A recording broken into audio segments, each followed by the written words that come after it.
In most cases, the best player to sell and the easiest player to sell are two different people. But very, very rarely, it's actually the same player. And I think that's what we've got with Nayef Aguerd. Now, put your opinions of the player to one side for the next minute, because coming towards the end of the season, looking ahead to the summer transfer window, I think Aguerd was the best player for West Ham to sell quickly and the easiest player for West Ham to sell quickly for various different reasons. One, he doesn't want to come back to West Ham. He doesn't even want to come back for pre-season training. Two, he left under a bit of a dark cloud anyway. Three, he's had a good season on loan at Real Sociedad, repaired his reputation, which means four, there are plenty clubs rumoured at least to be interested in him, but now we've had two clubs make an official bid for him. That's important. But perhaps most importantly for West Ham is number five, which is he retains a good value in the transfer market. And because of all those things, I think it was important that West Ham sold him as quick as they possibly could, because selling Aguerd means that Potter, McCauley and co, the trapdoors are open. Now you can go and do business. Now, he's not sold yet. However, there's been major developments coming out of Italy over the last 24 hours. Let's discuss it. But before we do, if you're new to the channel, please do subscribe and also drop a like on the video as well by clicking the thumbs up button. I know one person who's not been clicking the thumbs up button. He's been banned from the channel. I'm going to tell you about him at the end of the video. But first, I'm going to tell you about Nayef Aguerd. Now, I've written this down because there's a few names that I am unfamiliar with because it's non-playing staff at Italian football clubs. So, Florent Ghisolfi was the technical director at Roma. He got sacked this week. Roma have announced that he's off ski. They're replacing him with Frederic Massara. So he's replacing him at Roma. The reason this is important is because it came out last night that Roma have made an official bid for Nayef Aguerd. However, it was Ghisolfi that wanted Aguerd in the first place. So it was sort of, we'll have to wait and see if Roma still want him. But apparently they do. And they've now made their interest known and they've made an official bid for Nayef Aguerd. Now, the bid is believed to be around about £15 million. It's expected that West Ham will reject it, that we want more money, but Roma are now in the bidding for him. Now, perhaps interestingly, Ghisolfi is off to Sunderland. He's away to become director of football at Sunderland and work alongside Speakman, who's overseen a lot of the transfer success. And I would assume that Ghisolfi was involved in Enzo Laffi joining Sunderland earlier this season. So there's been a bit of a link there, and it's not the last time we're going to discuss Sunderland in this video either. But that's the Roma situation in regards to Nayef Aguerd. Of course, it does drag the question out a little bit, which is, well, do Roma rate him as a football club? Clearly.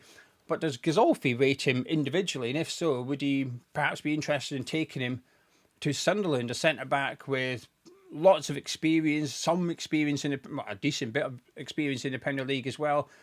Would Sunderland be interested for a fee that Ghisolfi is aware could be less than 20 million? Because this is the next part of the rumours, that West Ham are looking for 17 to 20. I always find these rumours, that bit of the rumour weird, by the way, that comes out. 17 to 20 million. Which is it? Well, I'll have 17 then. I'm all right. How much would you like? How much would you like for that item? Oh, 70 to 100 quid. I'll take it for 70. Thank you very much. It's a very random thing, isn't it? 17 to 20 mil. I get what it is, which is we'll accept 17, but we hope for 20. But that bit doesn't need to come out. It's just 20. I'll be honest with you. I'd be disappointed if it's less than 20. I thought we could maybe get a little bit more. Not much more. I think 24 million, I think, is the number I was suggesting I think we could achieve for Nayef Aguerd, and some people were lesser and some people were greater. So there will be some people on the money with 17 to 20 million on this channel. Hopefully not the guy that I've just banned. No, it definitely wasn't him, actually. I 100% know it wasn't him. Anyway, right, Aguerd, Roma. Juventus, they're also interested. They made two different bids for Aguerd earlier this week. The first one was £13 million, so €50 million. £13 million, that's what Juve bid, which was rejected. But they made a second bid, which was a part exchange with their defender, Rugani, who was on loan at Ajax earlier. Well, I say earlier this season, the entire of the season has just finished. West Ham aren't interested in that. Now, I'm not, like I said, I've only seen Rugani play a few times, and it's not someone that I think, oh, wow, get him to West Ham. So I'm pleased about that. Hopefully, it sparks a bit of a bidding war between those two. Hopefully, if Real Sociedad, Leverkusen, Marseille. Now, I've already cast doubts as to why I think Leverkusen and Marseille would perhaps be in the running now. But if they were still interested, hopefully now's the time to get involved. Hopefully Sunderland will get involved. Because what we need, whilst we need a quick sale here, this cannot drag on. I do think we need as much money as possible. And actually, the difference between 17 million and 20 million might end up being quite important. That 3 million leeway, and perhaps not to replace Aguerd, but later on in the window, the difference between getting a target or not getting a target, 3 million could be that. Let's go back to January transfer window with Banzunzi. We wanted him, made a one bid, take it or leave it, they left it. But actually that 3 million was more than enough to secure him at what Leipzig are paying for him. So it's important we get these negotiations right, but I also do think it's important we get him sold. I think, unfortunately, beggars can't be choosers and all that. Whilst we want to get a bidding war going and whatnot, and it's easy for me to sit here and say, oh no, 20 million, 20 million. If the maximum, if the top bid is 17 million and there's no other bids coming forward, we're likely going to have to take it because we're in a desperate situation. And this is why I keep going back to it. Well, some people would suggest pleading poverty should drive the prices down, but what it does do is drive your prices down as well when you're trying to sell a player, because everyone knows we're skint. I mean, I'm not going to lie, when I saw Juve bid 13 million, I thought it was quite insulting. I thought, really? That's it? Come on, have a bit of respect. I thought it was a bit of a David Sullivan-esque bid, but then again, I thought, well, it's kind of what David Sullivan deserves, really. So, Aguerd to Italy, perhaps, watch this space. But I think this would be good news for West Ham, and hopefully it would allow us to get going, because that's a lot of money, as I've explained in the past, in terms of cash flow stuff. How they pay for this player as well is going to be important to us because we're struggling on the cash flow front. If we're getting 15 million, traditionally it'll be 3 million over 5 years or whatever. But if we can get 10 million and 5 million spread over, that would be a significant difference in terms of ability to go and spend that cash. But good news in regards to Sunderland for West Ham is that Ekwah, you remember Pierre Ekwah, went to Sunderland, and there was a discrepancy in the reporting as to how much he went for. Some reports said he went for nothing, and that we've got a 50% sell-on clause. Well, that doesn't appear to be the case. The sell-on clause is 25%. So maybe Sunderland did pay a little bit of money for him, but they've already received a 1 million loan fee, and they're now selling him for 6 million to St Etienne.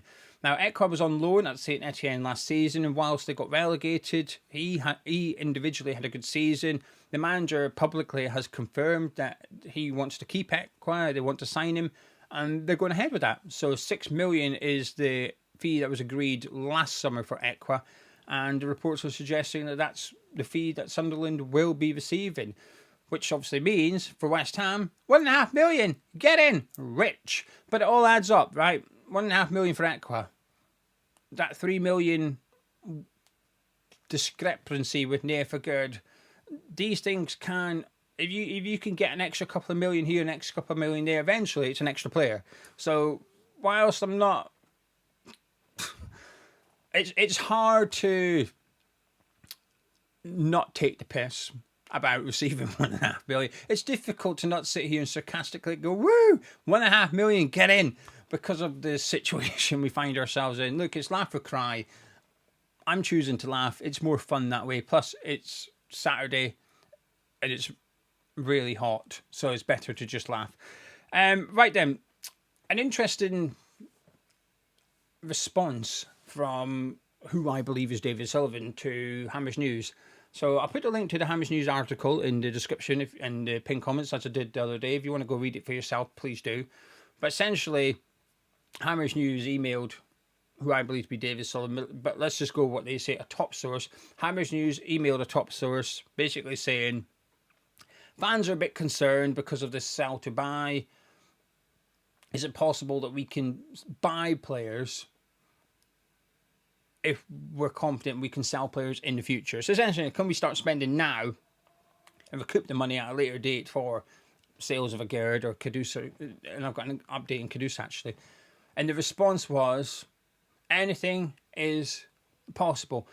Now, yes, that could mean the answer is no, but it's a completely different response. Usually the response has been, no, we must sell before we buy. That's been their phrase for months now, weeks, months. We've been getting reminded, we must sell before we buy. It's an interesting change. It's an interesting, different response. Now, you're allowed to sit there and go, I don't believe it. I'm inclined to be on that side, but I do also think surely the club must be confident of bringing in some money, and therefore if the right player is available and Potter said, look, we really want this guy, but we've got to go for him now, whether that's Diarra or Strasbourg, whether it's Stassin of St Etienne, you'd like to think the board would go, right, okay, let's go get him, let's gamble that we're going to sell a player later on down the line, because we will sell players and we will buy players.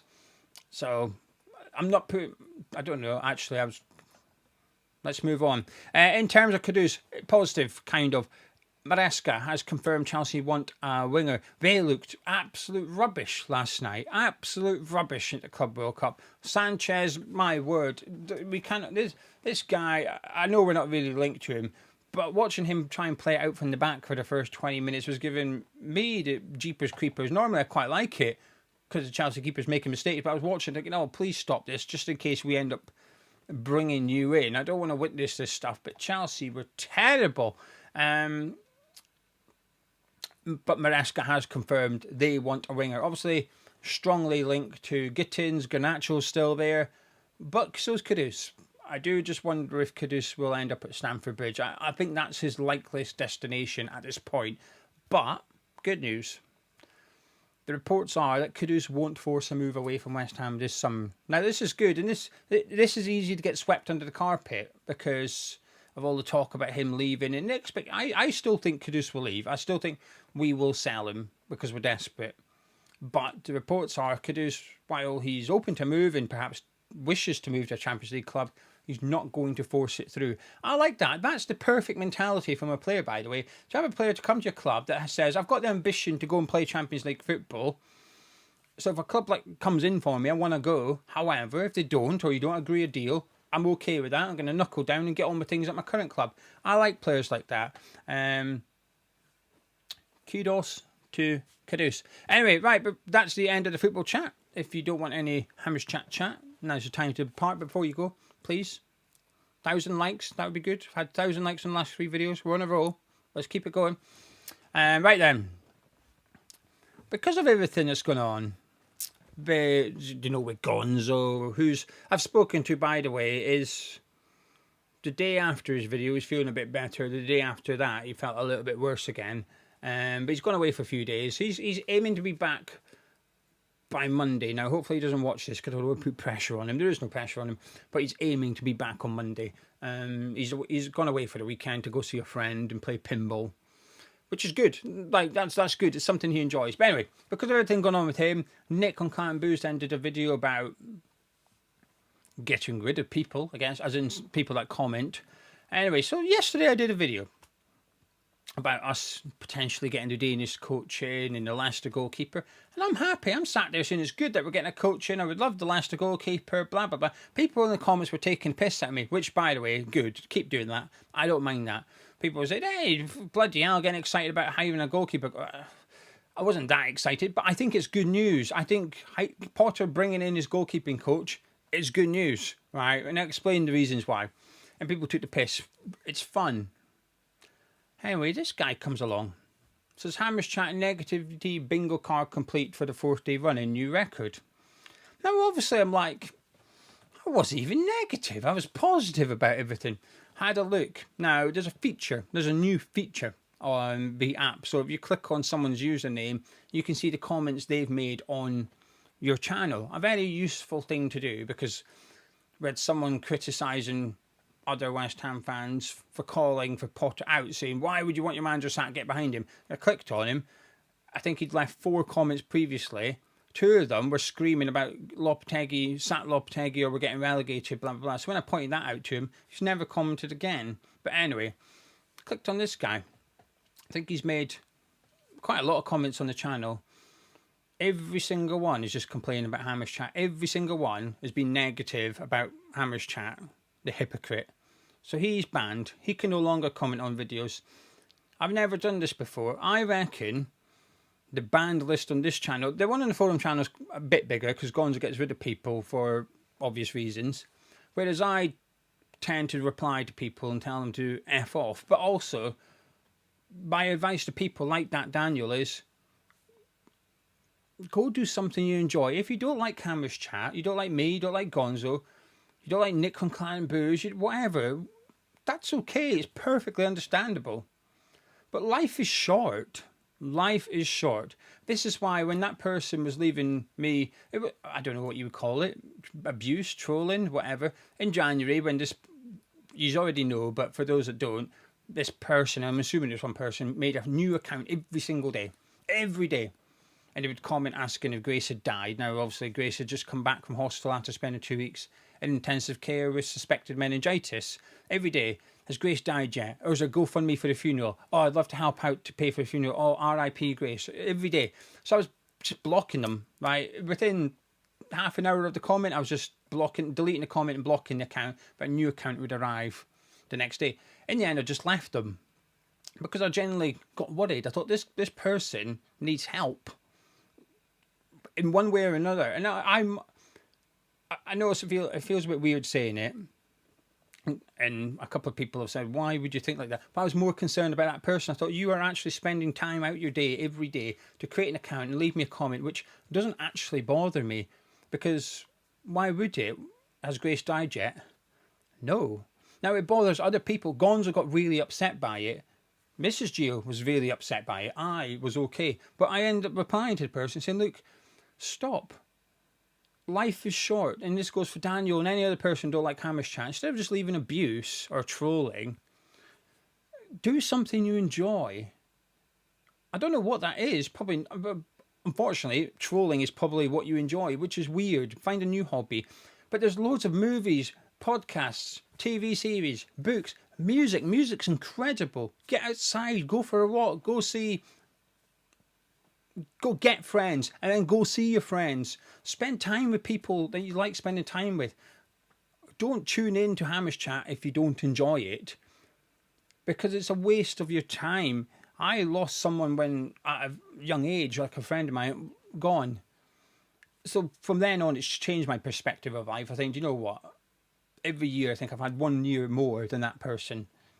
And I think that's completely changed how I view life. I think it's helped a lot in terms of not caring about things and in making sure I enjoy things I do in life, because life is about creating memories. Sat on a computer or a phone or whatever, creating fake accounts and telling someone, oh, I don't like you, you're a so-and-so, blah, blah, blah, blah, blah. Stop. Go do stuff you enjoy. Make the most of your short life. You'll enjoy it more. Anyway, don't know why I wanted to add that, but this guy, hypocritical Daniel, he's off of Cameras Chat. I'm going to take more of a Gonzo Nick stance this season. People like that, just gone. Get involved. You're allowed to disagree, by the way. Loads of people disagree. Loads of people took the piss. That's all right as well. That's not taking the piss. That's just lying.